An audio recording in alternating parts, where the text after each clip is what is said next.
अतः नहीं मैं पर का करता और न पर में मेरा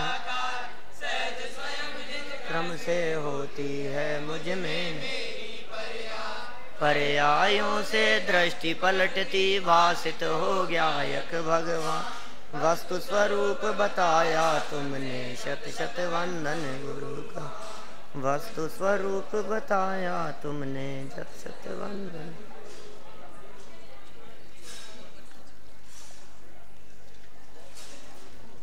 आचार्य और उनकी वाणी उससे परंपरा से चलती हुई आई यह बात क्रमबद्ध पर्याय के रूप में गुरुदेव श्री के मुख से निकली और उस बात को बहुत तार्किक शैली में यहाँ दादा ने बहुत तर्क देते हुए बहुत सुंदर प्रस्तुतिकरण करते हुए हमारे हृदय में उतारने का प्रयास किया है।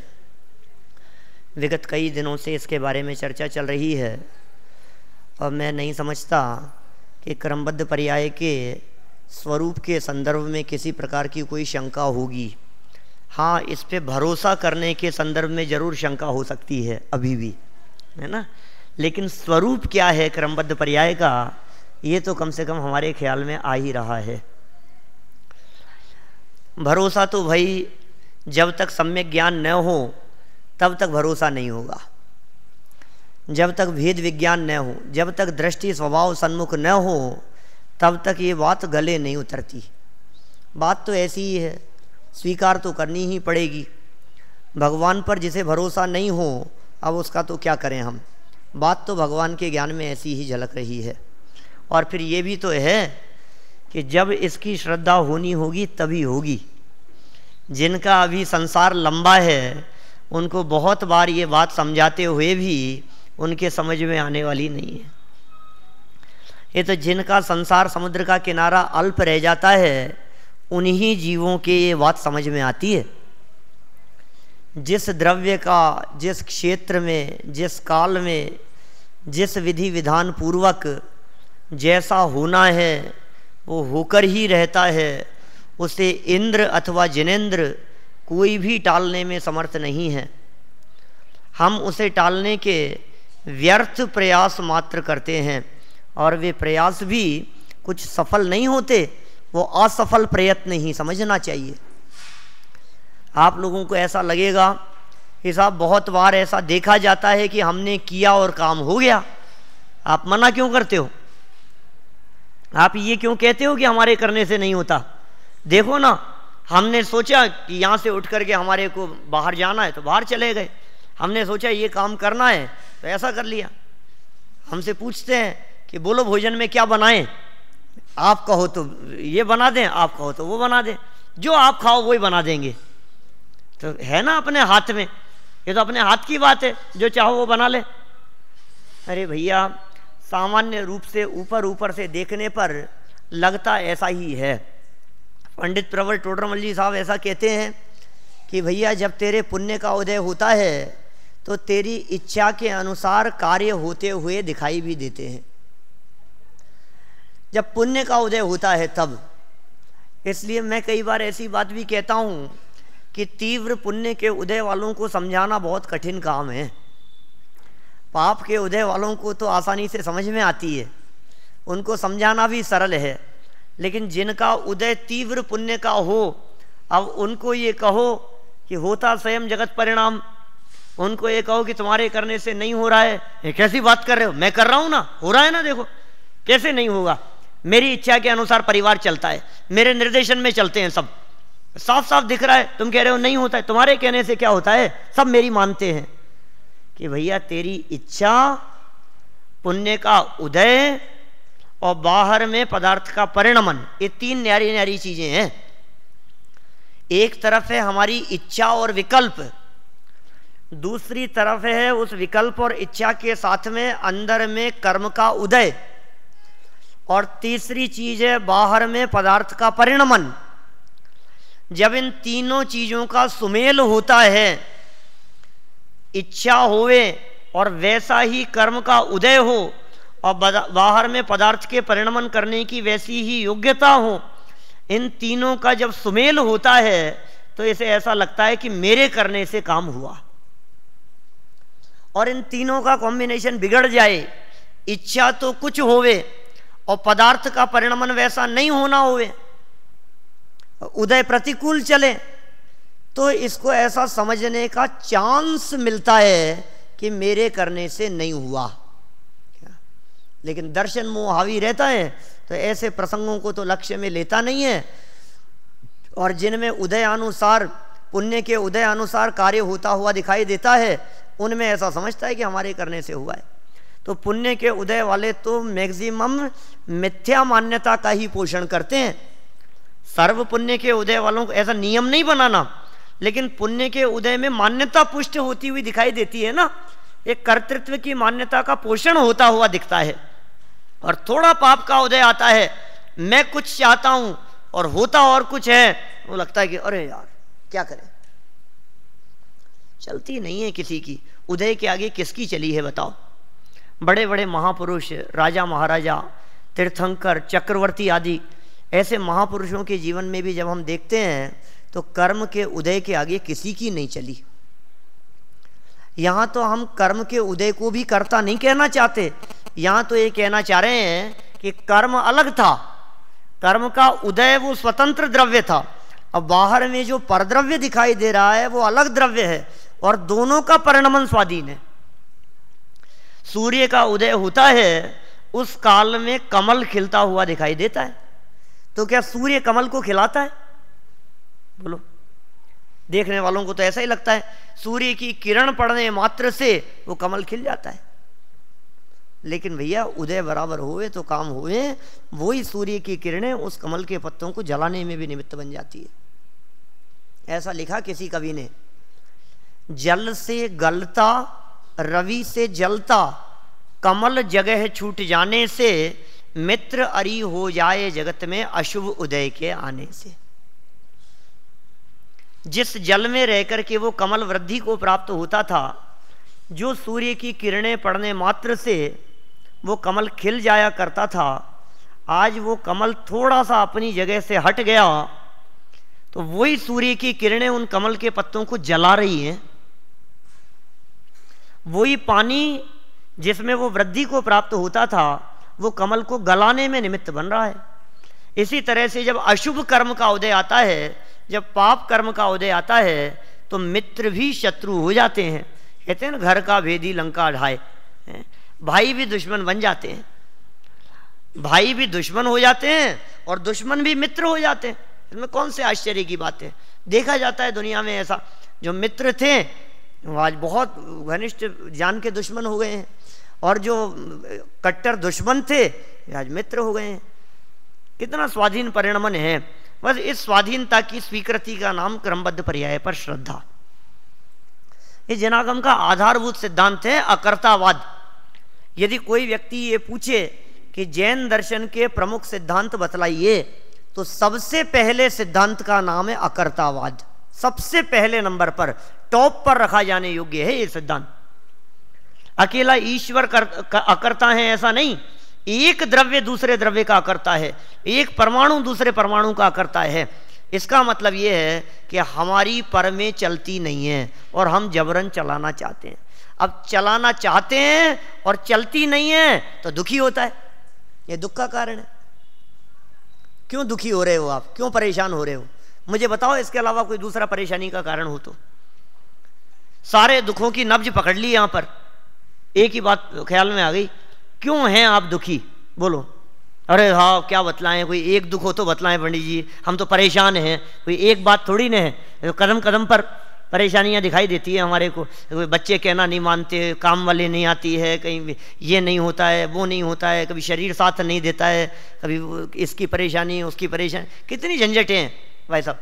ऐसा लगता है ना अपने को, एक के बाद एक परेशानियां दिखाई देती है। नहीं, आप तो कोई एक परेशानी बताओ। ये एक कैसे बताएं जब परेशानियां बहुत सारी है? तो हम बताते हैं आपकी सब परेशानियों के मूल में क्या है। तो क्या है?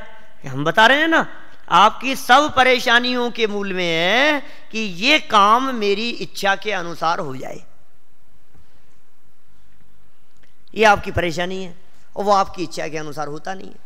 आपके बच्चे कहना नहीं मानते, आप ये चाहते हैं कि वो कहना मानने चाहिए, वो कहना नहीं मानते तो आप दुखी होते हैं।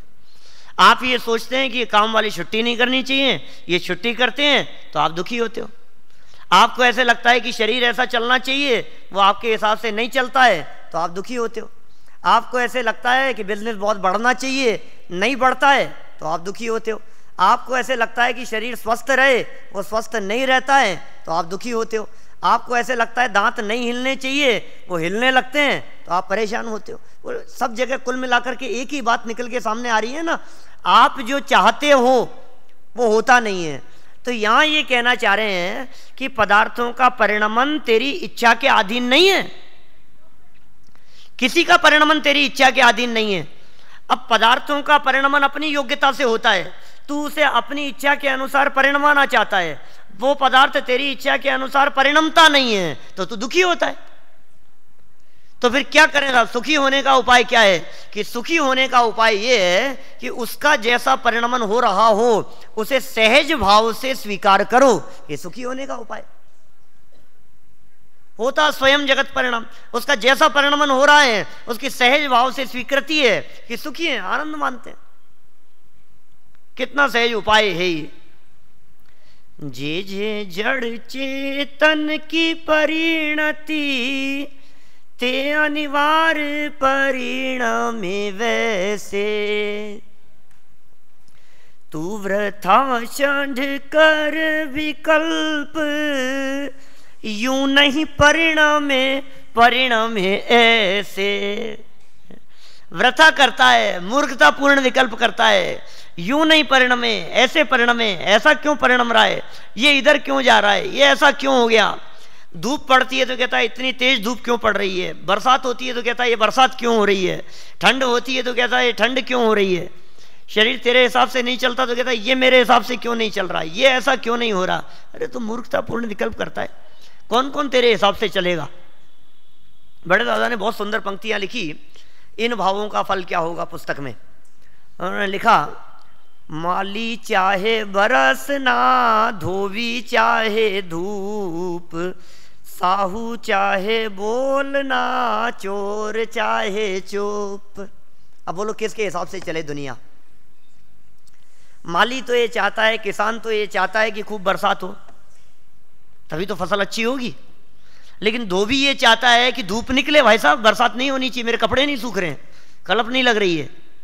तो उसका बिजनेस चौपट होता है बरसात आती है तो वो कुछ चाहता है, वो कुछ चाहता है। बोलो साहूकार ये कहता है, बोलो भाई साहब आपको क्या चाहिए, अच्छा दिखाऊं, अच्छी क्वालिटी का दिखाऊं, सस्ता दिखाऊं, दूसरा दिखाऊं, आप बोलो तो सही आपको कैसा चाहिए। दुकान पर आप किसी के चढ़ जाओ तो वो आपको जब तक खरीद न ले हो तब तक वो उतरने नहीं देता, फिर आप बताओ, आप बोलिए तो सही। और चोर क्या कहता है, आवाज नहीं आनी चाहिए, बोलना नहीं कोई भी। अब बोलो क्या करें, किसके हिसाब से चले दुनिया। कि दुनिया तुम्हारे हिसाब से चलती ही नहीं है, कोई वस्तु किसी दूसरे के हिसाब से नहीं चलती, बस इसकी स्वीकृति की बात यहाँ कह रहे हैं। कल इतना सुंदर एग्जाम्पल देकर के ये बात कही, ये जीव इस चिंता में दुखी है कि जो कार्य को मैं कर रहा हूँ उस कार्य को संभालने वाला, उस कार्य को करने वाला कोई दूसरा मिल जाए तो मैं सुखी हो जाऊं। ये कह रहे हैं क्रमबद्ध पर्याय को छोड़कर आज तक कोई ऐसा बेटा पैदा ही नहीं हुआ जो कि कर्तृत्व के अभिमान से ग्रस्त व्यक्ति को निश्चिंत कर सके। कौन किसका काम संभालता है बोलो। अरे नहीं साहब, इन्होंने बेटे का, पिताजी का बिजनेस बहुत अच्छे से संभाल लिया, इंदिरा जी ने नेहरू का देश संभाला होगा और राजीव ने उसका संभाला होगा, और अभी नरेंद्र मोदी ने अपना, नहीं नरेंद्र मोदी ने तो मनमोहन सिंह जी का देश संभाला है। बोलो किसका कौन संभाल रहा है, सब अपना अपना संभाल रहे हैं। ऋषभदेव स्वामी यदि इस धर्म तीर्थ के करता थे तो वे अपना कार्यभार अजितनाथ स्वामी को संभाला के गए होंगे कि देखो भैया मैं तो जा रहा हूं, अब पीछे से तुम्हारे कोई संभालना है, ये धर्म तीर्थ के प्रवर्तक तुम ही होंगे तो तुम ही संभालो। 50 लाख करोड़ सागर का अंतराल था ऋषभदेव और अजितनाथ स्वामी के बीच में, 1-2 सागर नहीं। आधा चौथा काल निकल गया तो अजितनाथ स्वामी हुए। 50 लाख करोड़ सागर के बाद में बोलो किसका काम कौन संभाले, सब अपना अपना काम करते हैं। दूसरे का काम कोई नहीं करता है। लगता तो अपने को ऐसा ही है कि इनका काम इन्होंने कर दिया, कोई किसी का काम। अरे मुझे ये बतलाओ, एक द्रव्य यदि दूसरे द्रव्य का काम करने लग जाए तो उस द्रव्य का काम कौन करेगा? आपको ये सुंदर व्यवस्था अच्छी नहीं लगती कि सब अपना अपना काम करें? आप क्यों चाहते हो कि सब एक दूसरे के काम में हस्तक्षेप करें? ये हस्तक्षेप है। ये आपको ऐसे लग रहा है कि एक दूसरे के काम में सहयोगी हो रहे हैं, ये वास्तव में एक दूसरे के काम में सहयोगी नहीं है, ये एक दूसरे के काम में हस्तक्षेप कर रहे हैं। काम तो अपनी योग्यता से हो ही रहा है, उसका परिणाम तो स्वाधीन है। आप उसमें करने धरने की चेष्टा रूप अपने मिथ्या अभिमान से ग्रस्त हैं। देखिए यहां क्या कह रहे हैं, कर्तृत्व के अहंकार से ग्रस्त, अंतिम लाइन है 28 नंबर पेज, कल जहां तक पढ़ा था उसके आगे। कर्तृत्व के अहंकार से ग्रस्त व्यक्ति की समस्या ही यह है कि कोई उसका काम संभाले तो वह निश्चिंत हो। क्या करें साहब, बस ये काम संभालने लग जाए, बस ये हो जाए, बस ये बेटा बड़ा हो जाए, बस ये दुकान संभालने लग जाए, फिर अपन निश्चिंत हैं। यह उसकी समझ में ही नहीं आता कि वह पर का या पर्याय का कुछ करता ही नहीं है। अज्ञान के कारण मात्र उनकी चिंता करता है, और चिंता का करता भी तभी तक है जब तक अज्ञान है। अज्ञान के कारण चिंताएं हो रही है, या अज्ञान चला गया तो चिंताएं भी नहीं रहेगी। जैन दर्शन अकर्तावादी दर्शन कहा जाता है। अकर्तावाद का अर्थ मात्र इतना ही नहीं है कि इस जगत का कर्ता कोई ईश्वर नहीं है, अपितु यह भी है कि कोई भी द्रव्य किसी अन्य द्रव्य के परिणमन का कर्ता हर्ता नहीं है। ज्ञानी आत्मा तो अपने विकार का भी कर्ता नहीं होता। ज्ञानी, यह बात समय सार के कर्ता कर्म अधिकार एवं सर्व विशुद्ध ज्ञान अधिकार में बहुत विस्तार से स्पष्ट की गई है।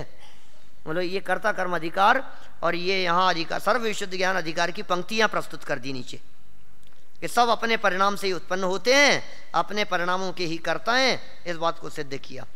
देखिए नीचे और आगे देखिए, आप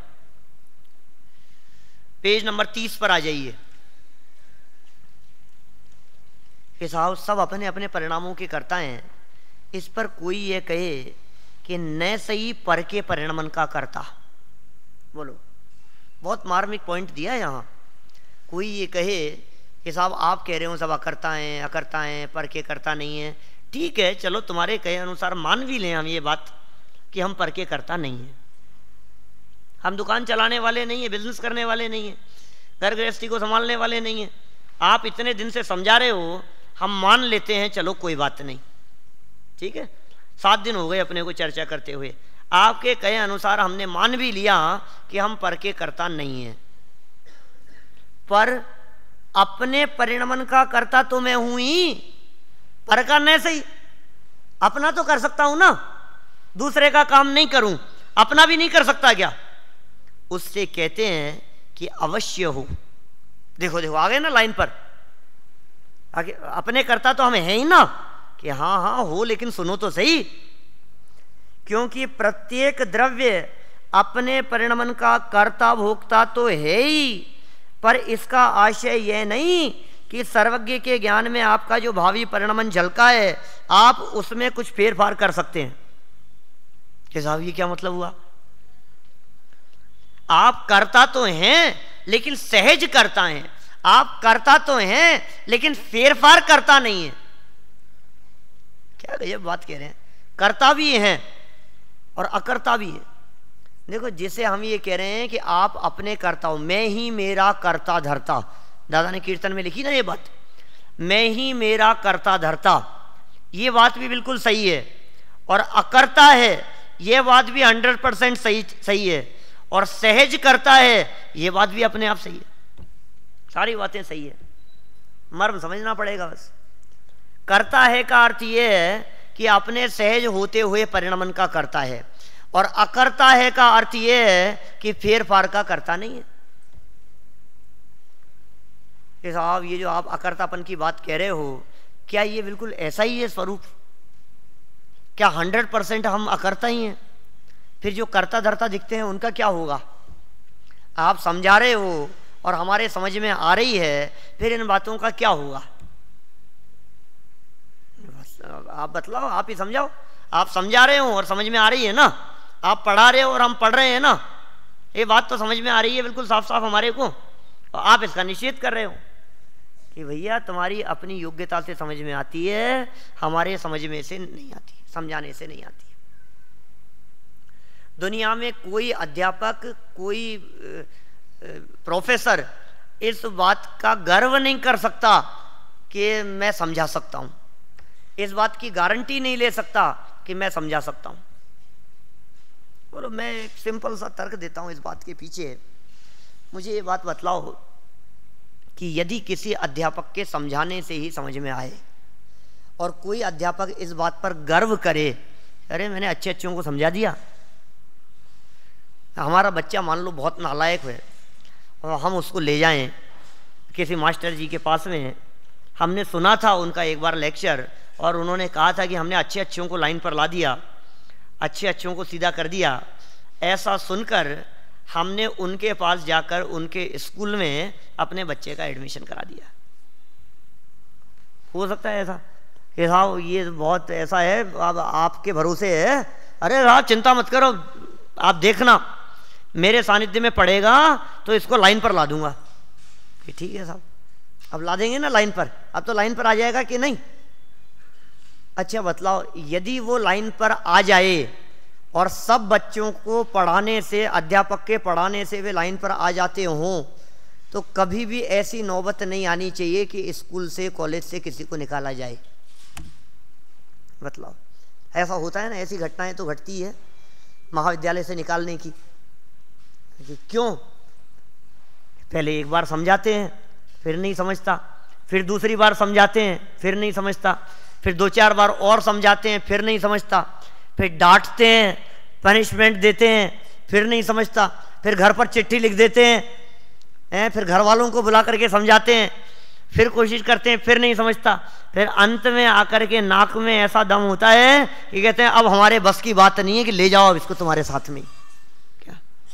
और फिर वो माता पिता ये कहें कि साहब नालायक था तभी तो आपके पास में भेजा था, आपने तो अच्छे अच्छों को समझाया है, आपने तो अच्छे अच्छों को सुधार दिया, इसको भी सुधार दो ना। कि नहीं नहीं ये नहीं सुधर सकता। कि क्यों भैया, क्यों नहीं सुधर सकता? आप नहीं सुधार सकते? कि नहीं इसको नहीं सुधार सकते, तो फिर किसको सुधार सकते हो? कि जो हमारी सुनेगा उसको सुधार सकते हैं। फिर उसको क्या सुधारोगे? वो तो सुनता ही तुम्हारी। जो सुधरने वाला है, जो संभलने वाला है, उसको सुधारने का अभिमान कर रहे हो तो अपने आप ही सुधरने वाला है। जो नहीं सुधरने वाला है वो सुधारने से भी नहीं सुधरेगा। ऐसा एग्जाम्पल नहीं देते प्रवचनों में, आपने सुना होगा, सेठ जी के 4 बेटे थे, 3 को पढ़ा लिखा करके बहुत अच्छा बना दिया, एक को कलेक्टर बना दिया, एक इंजीनियर हो गया और एक बहुत बड़ी पोस्ट पर चला गया। 3 को बहुत अच्छा। और सेठ जी बखान कर रहे थे तीनों बच्चों के बारे में कि सेठ जी वो चौथे का, अरे वो चौथे को तो छोड़ो, वो तो नालायक रह गया। ये क्या बात कर रहे हो? उसको भी बना देते ना, वो क्यों रह गया? यदि आप पढ़ा लिखा करके अच्छा बनाने वाले हों, आपका अधिकार चलता है, आपके आशीर्वाद से बच्चों का भला होता है, तो आप उसको आशीर्वाद क्यों नहीं देते? और सच बात यह है, माँ बाप का आशीर्वाद जो कमजोर होता है उसके साथ में सबसे ज्यादा होता है। क्या? फिर भी जिसको होना है सो ही होगा भैया। यहां कैसे समझा रहे हैं? स्पष्ट शब्दों में समझा रहे हैं कि तू अपने परिणमन का कर्ता भी नहीं है, क्योंकि तू उसमें भी फेरफार नहीं कर सकता। तो देख ले, अच्छा चल अपने परिणमन को करके देख ले क्या कर सकता है। सम्यक दर्शन की प्राप्ति के लिए प्रयास कर रहा है ना।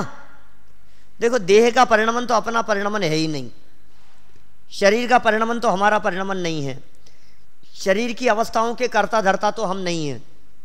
अब यदि आप यहां आगे बढ़कर एक बात कहते हो कि नहीं नहीं साहब न सही शरीर की अपने कर्ता धर्ता तो हैं, तो फिर हम कहते हैं तुम मत हो ना दुखी। फिर क्यों दुखी हो रहे हो? सुखी होना और दुखी होना तो तुम्हारे हाथ में है ना। तुम क्यों दुखी हो रहे हो? तुम क्यों परेशान हो रहे हो? तुम क्यों आकुलित हो रहे हो?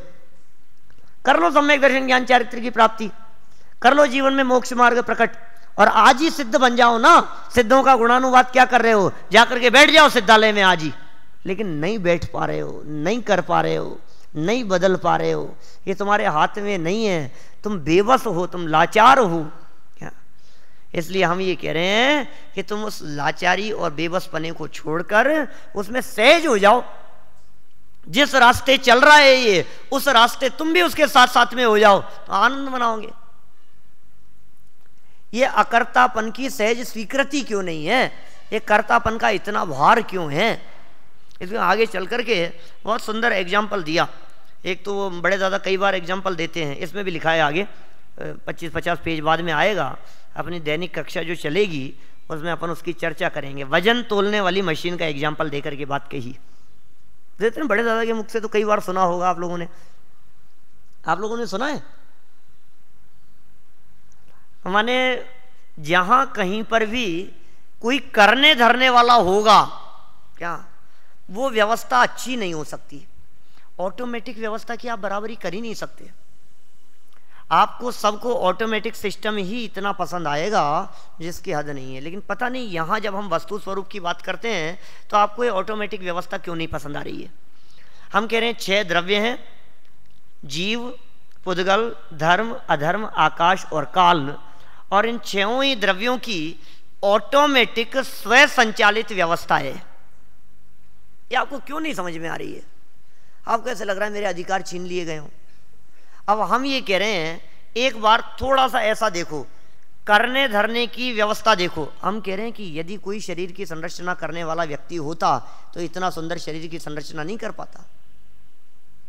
ऑटोमेटिक है व्यवस्था। मैंने कल जो अनार के दानों की बात कही थी, एक बार आप देखो, आजकल तो पैकिंग का जमाना है, साइंस का जमाना है, इतनी अच्छी से अच्छी पैकिंग स्टाइलिश तरीके से करते हैं। एक बार उस अनार को खोल लो, उसमें से सब दाने निकाल लो। अब बड़े से बड़े साइंटिस्ट, इंजीनियर जो हैं, उन सबको इकट्ठा करके कहो कि जैसी अनार की पैकिंग पहले थी ना, वैसे दोबारा करके बता दो। बोलो, कर सकते हैं दोबारा वैसी पैकिंग? हो सकती है? तो पहले पैक किसने किया था? वो प्रकृति की पैकिंग थी, वो ऑटोमेटिक थी वो चीज, और वो पैकिंग इतनी सुंदर थी कि वो पैकिंग एक बार खुल गई तो फिर दोबारा वैसी पैकिंग नहीं हो सकती। ये तो हम लोग भी बोलचाल की भाषा में इस प्रकार का प्रयोग करते हैं कि एक बार जो मशीन जो आई है ना, खरीद करके लाए हैं, एक बार यदि ये खुल गई तो फिर दोबारा फिर वैसी नहीं होगी। कितना भी अच्छे से अच्छा मैकेनिक हो, आपकी कितनी भी अच्छी से अच्छी गाड़ी हो, एक बार यदि वो खुल गई, आपका कितना भी अच्छी से अच्छी वॉशिंग मशीन हो, कि फ्रिज हो, कि एसी हो, चाहे कोई भी चीज़ हो, एक बार उसकी मशीन खुल गई ओरिजिनल पैकिंग, तो फिर दोबारा उसको कितना भी अच्छा से अच्छा पैक करने वाला हो, वो बात नहीं रहेगी। समझ लो, ओरिजिनल दांत हैं, नकली दांत कितने भी अच्छे होते हों, लेकिन ओरिजिनल तो ओरिजिनल ही है, हम सब जानते हैं इस बात को।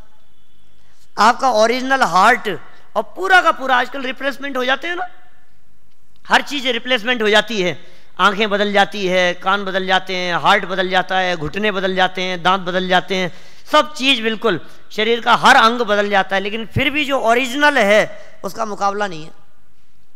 तो एग्जाम्पल देकर के समझाते हैं इस बात को। ऐसी कल्पना करो आप कि एक मशीन लगी है एक स्थान पर, वो ऐसी वजन नापने की ऑटोमेटिक मशीन लगी हुई है जिसमें आप 1 रुपए का कॉइन डालो और आपको आपका वजन मालूम चले। बोलो। और दूसरी जगह पर एक ऐसी मशीन लगी हुई है जो वजन तोलने वाली मशीन है, आपने देखी होगी, नए बच्चों ने तो शायद नहीं देखी हो, पहले तो हमने देखी है कई बार। वो मशीन रेलवे स्टेशन पर लगी रहती थी, देखी होगी कहीं किसी छोटे स्टेशनों पर। तो मैंने वहाँ उस पर आप खड़े हो, फिर उस कांटे को अपने हिसाब से सेट करो और उसको सेट करो तो अपन खुद का वजन आप देख सकते हो उस पर। अब मैं कहता हूँ उस जगह पर आप एक व्यक्ति को खड़ा कर दो कि जो व्यक्ति इस मशीन पर तुले उससे तेरे को 1 रुपया लेना है, मुफ्त में नहीं, 1 रुपया लेकर के तेरे को सबका वजन देख करके बतलाना है। निश्चित तौर पर कितना भी ईमानदार से ईमानदार व्यक्ति क्यों ना हो, फिर भी जितने व्यक्ति उस मशीन पर तुलेंगे उतने पैसे उस मशीन के मालिक को नहीं मिलेंगे। ये क्यों साहब, क्या बात कर रहे हो आप? धोखे में हैं पंडित जी, दुनिया में आज भी ईमानदारी है। ऐसा नहीं है सब बेईमान होते हो कि तुलेंगे 100 और बता देंगे 75 ही तुले हैं और 25 रुपये अपनी जेब में रख लेगा। ये तो हो गई बेईमानों की बात, ठीक है ना। लेकिन दुनिया में ईमानदार भी तो हैं कि हाँ हाँ कितने भी ईमानदार होवे तो भी स्वयं तुल लेगा और पैसे नहीं रखेगा, अपने बच्चों को तुल लेगा और वो पैसे नहीं देगा। क्या आप कहोगे क्यों, उसने पैसे लिए ही नहीं तो देता क्या, ईमानदार है ना। 100 लोगों से पैसे लिए और 100 रुपए दे दिए, जिनसे पैसे नहीं लिए उनके पैसे दिए नहीं। भाई साहब हम तो ये कहना चाह रहे हैं कि जितने लोग उस मशीन पर तुले उतने पैसे नहीं आए। अब ऑटोमेटिक मशीन पर लगाओ, जितने ऐसा एक भी व्यक्ति नहीं हो सकता जो उसके पेट में 1 का सिक्का न डाले और अपना वजन मालूम कर ले। बोलो, ये जो व्यवस्था है, ये जो सिस्टम है, जो ऑटोमेटिक व्यवस्था है, वो इतनी सुंदर व्यवस्था है कि उस ऑटोमेटिक व्यवस्था में कहीं भी गड़बड़ी होने के चांस ही नहीं है। और जहां कहीं कोई करने वाला व्यक्ति खड़ा कर दिया, समझ लीजिए आप वहां कुछ ना कुछ गड़बड़ी हुए बिना रहेगी नहीं। हम इस विश्व व्यवस्था के बारे में आपको ये बतला रहे हैं भैया, ये ऑटोमेटिक व्यवस्था है। ऐसे नगर की परिकल्पना कीजिए आप जिस नगर में कोई व्यक्ति किसी को लूट नहीं सकता, कोई व्यक्ति चोरी नहीं कर सकता, कोई किसी की जेब नहीं काट सकता, कोई किसी को मार नहीं सकता, कोई किसी की पिटाई नहीं कर सकता, कोई किसी को धोखा नहीं दे सकता। बोलो सब व्यक्ति उस व्यवस्था की प्रशंसा ही करेंगे ना। आपको कैसे लगती है, ऐसा यदि नगर हो जाए, ऐसा यदि राज्य हो तो आप लोगों को क्या लगता है, बहुत सुंदर, बहुत अच्छा हो जाएगा। लेकिन ऐसी बात सुनकर कोई व्यक्ति ये कहे ये भी कोई व्यवस्था है, चोरी करने की स्वतंत्रता नहीं है, जेब काटने की स्वतंत्रता नहीं है, हमें तो बांध दिया गया बिल्कुल, ये भी कोई नगर की व्यवस्था है। तो भैया ऐसी बातें तो कोई ऐसा व्यक्ति सोच सकता है जो कोई चोर उचक्का हो, बदमाश हो, बाकी तो सब प्रशंसा ही करेंगे। हम यही बात यहां आपको समझाना चाह रहे हैं कि सब द्रव्यों की परिणमन व्यवस्था स्वाधीन है। हर समझदार व्यक्ति, हर ज्ञानी व्यक्ति, हर भेद विज्ञानी, हर तीर्थंकर परमात्मा, मुनिराज, ज्ञानी विद्वान, वो सब इस बात की प्रशंसा ही करते हैं कि जे जे जड़ चेतन की परिणति ते अनिवार्य परिणमे वैसे। और ऐसी सुंदर व्यवस्था इस सृष्टि की होने के बावजूद भी यदि कोई व्यक्ति ये कहता है ये भी कोई व्यवस्था है कि मैं अपनी मर्जी से कुछ नहीं कर सकता, तो समझ लीजिए ऐसे विचार तो कोई बदमाश, चोर, चक्का, बेईमान, ऐसे व्यक्ति के चित्त में ही ऐसे परिणाम आ सकते हैं। इसलिए भैया सहज स्वीकार करो, ये जैन दर्शन का महा सिद्धांत है। आपकी इस बात की स्वीकृति में ही सच्चा पुरुषार्थ है। जो लोगों के चित्त में इस क्रमबद्ध पर्याय की चर्चा को सुनकर के पुरुषार्थ का प्रश्न खड़ा होता है, ये सच में पुरुषार्थ का कोई प्रश्न ही नहीं है। सच बात तो ये है कि हमने आज तक कभी पुरुषार्थ को जाना ही नहीं। पुरुषार्थ कहते किसे, हमें तो ये लगता है कि ये मैंने यहां से उठाया और यहां धर दिया, इसका नाम पुरुषार्थ है। अरे ये पुरुषार्थ है ही नहीं, तो उसके परिणमन की अपनी योग्यता थी, कहां चलेगी आपकी, चलती नहीं है इसमें, इसका नाम पुरुषार्थ नहीं है। टोडरमल जी ने पुरुषार्थ की व्याख्या की पुरुषार्थ सिद्धि उपाय में, इस जीव के वीर्य गुण की पर्याय का नाम पुरुषार्थ है। उसके परिणमन की अपनी स्वतंत्र योग्यता और उस रूप परिणमन करें, उसका नाम पुरुषार्थ है। और यदि मैं गुरुदेव की शैली में कहूं तो कह सकता हूं कि इस क्रमबद्ध पर्याय की स्वीकृति का नाम पुरुषार्थ है। तुम्हें ऐसे लगता है कि क्रमबद्ध पर्याय की स्वीकृति करते ही सब काम बंद हो जाएंगे? 8 दिन में किस किस ने अपने कोई काम बंद किए सो बताओ मुझे। आज 7 दिन हो गए क्रमबद्ध पर्याय की चर्चा सुनते हुए। जिन लोगों के हृदय में ये बात खड़ी हो रही है ना कि एक क्रमबद्ध पर्याय की बात को मानकर सुनकर सब निठल्ले हो जाएंगे, कोई काम नहीं होगा, है फिर पुरुषार्थ नहीं रहेगा, मुझे बताओ तो सही कौन कौन पुरुषार्थहीन हुआ। आपने क्रमबद्ध पर्याय के बात का विचार करके ऐसा सोचा हो कि विधान 7 बजे शुरू होता है तो होने दो, जब पहुंचना होगा तभी पहुंचेंगे। ऐसा नहीं होता, सब बराबर चलता है, सब बराबर इस बात को स्वीकार करते हैं हम कि हाँ ठीक है, क्रमबद्ध की बात भी है, पुरुषार्थ की प्रेरणा भी है, सहज विकल्प पूर्वक जो होना है वो होता भी है। अरे भाई वो पुरुषार्थ भी तो क्रमबद्ध है, ये बात क्यों नहीं ख्याल में आ रही है? अकेला कार्य ही क्रमबद्ध है ये नहीं कह रहे हैं, अकेला काम होनहार यही सब भगवान के ज्ञान में झलकता हो, उसके लिए किया जाने वाला पुरुषार्थ भी भगवान के ज्ञान में झलकता है, ये भी भगवान के ज्ञान में स्पष्ट रूप से आता है। इसलिए सहज स्वीकृति ही हमारे को वास्तव में ये सच्ची पुरुषार्थ प्रेरक हो सकती है।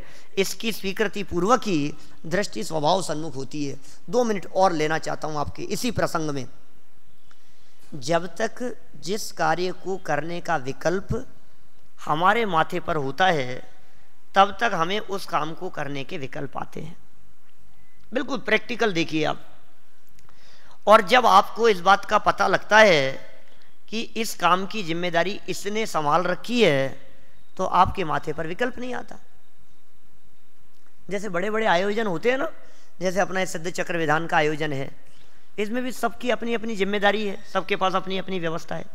शादी विवाह आदि के आयोजन देख लो, भोजन व्यवस्था इनके पास में है, मेहमानों की व्यवस्था इनके पास में है, आने जाने वालों की व्यवस्था इनके पास में है, ये काम इनकी जिम्मेदारी में है। हलवाई व्यवस्था ये देखेंगे, बाजार से सामान लाने की व्यवस्था ये देखेंगे, देने लेने के लिए क्या सामान है ये जिम्मेदारी इनके पास में है, मेहमानों को अटेंड करने का सबके अपनी अपनी जिम्मेदारी है कि नहीं ऐसा? और फिर कोई व्यक्ति वो समझ लीजिए आप लड़के के पिता से आकर के कहे ये साहब वो सब्जी की मेरे पास नहीं, ये व्यवस्था उसके पास में, उससे बात करो भाई, अपने से मत पूछो, ये बोलते हैं ना। माथे पे कोई वजन नहीं है ना उसके उस काम संबंधी। ऐसे ही हम ये कहना चाह रहे हैं कि जगत के पदार्थों के संदर्भ में जब आपको इस बात का पता लगेगा कि ये शरीर मेरे हिसाब से नहीं चल रहा है, इस शरीर का व्यवस्थापक एक कर्म है जिसे नाम कर्म कहा गया है, उस नाम कर्म के पास में भी वो अकेला नहीं है, उसके पास में 93 कर्मचारियों की टीम है। वो ठेकेदार है, नाम कर्म वो कॉन्ट्रैक्टर है वो, और उसके पास में इतनी बड़ी टीम काम कर रही है 93 कर्मचारियों की, जिनसे वो काम कराता है।